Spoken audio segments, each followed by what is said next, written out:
we are now in the 47th season. That is 47 years of being a nonprofit here in Urbana in this old train station. There were many years where we hung by a thread, more often in the red than in the black, and yet it kept going. It's great. It's a place unlike any other that I've ever experienced. People who've been here and moved away and gone on to great heights even have said, there's no place like the station. No matter where I travel or live, I can't find a place like the station for a theater home. I'm Mathew Green. I'm the director of the Women of Lockerbie. I'm Laura Alcantara. I'm assistant director of Women of Lockerbie. This is a play written by Deborah Brevoort.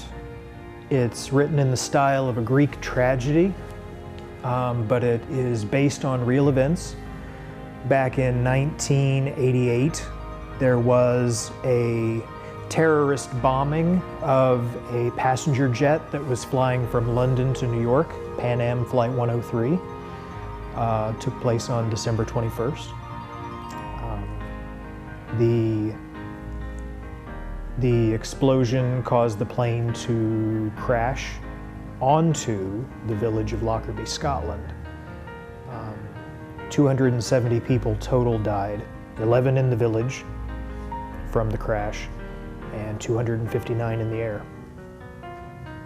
And this is a play that is about an effort by the women from the village of Lockerbie to collect the clothing of the victims that was scattered all over the countryside, to gather all 11,000 items of clothing, to wash them and to return them to the families of the victims as a gesture of closure.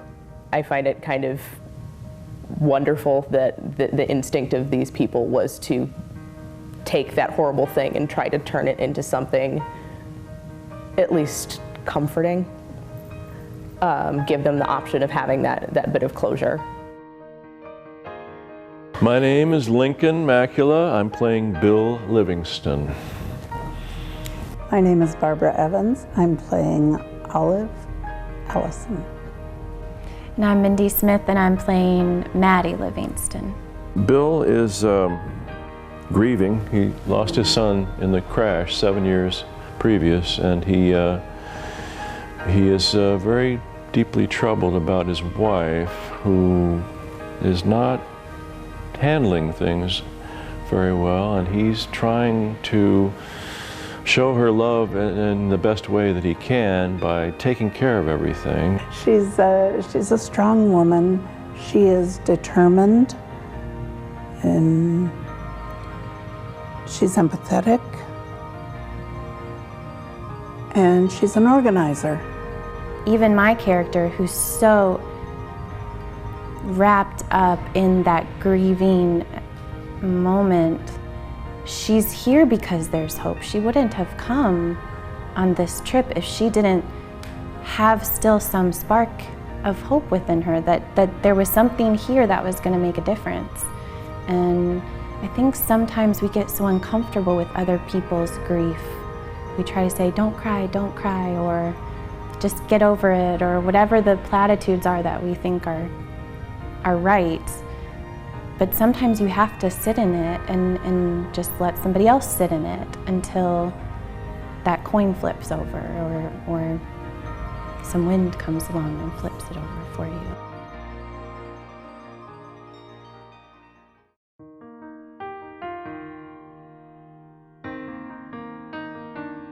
And although it has a style that maybe people might be unfamiliar with, it is the type of show that the station does really, really well.